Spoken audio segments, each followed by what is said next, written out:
Welcome back, everyone. I'm Nick Kangadis from MRC-TV, and this is Pause for a Moment. Let me just preface this by saying I love stand-up comedy, but some comics have turned their hatred for President Trump into an obsession, and right now no one on that stage is more obsessed than Patton Oswalt. Besides making Trump a major theme in his latest Netflix special, Annihilation, Rat-tat-too-y appeared on Conan last week and just couldn't leave out his president. I don't know. I don't know if he's great for comedy. He's certainly been great for some shows, but he's so...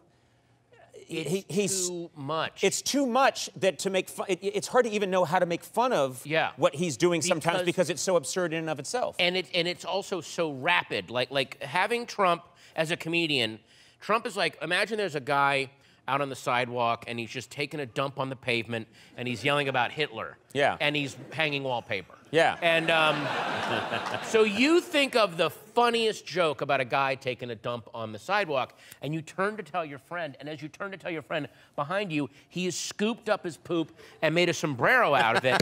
So you're about to tell, and then your friend's like, dude, he's moved on. He's got a sombrero. And you're like, oh my God. So it's like, I describe him, he is sour cream in a sauna, where he just immediately, there's no shelf life, and you're running towards it with your chip like, I'm gonna get, oh, it's spoiled. Pause for a moment, because basically Oswalt just admitted that Trump has consistently outsmarted all of the comics that devote a large portion of their time to bashing the president.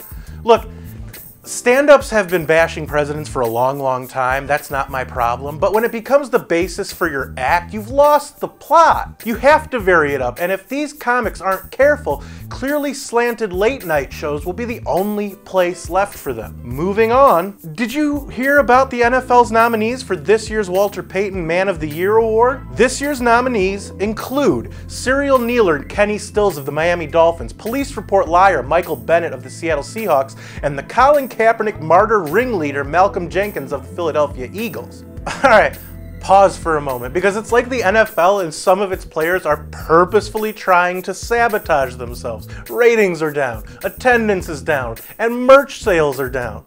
As a business, how many more indicators do you need to realize that what you're doing simply isn't working? Giving NFL Commissioner Roger Goodell a $40 million a year extension through 2024, taking charity money from soldiers and breast cancer research in order to give that money to social justice causes, and nominating these particular players for what essentially amounts to a humanitarian award sure isn't going to help the NFL's image problem. How do you feel about stand-up comedy selling out and the choices the NFL has been making? Let me know in the comments below.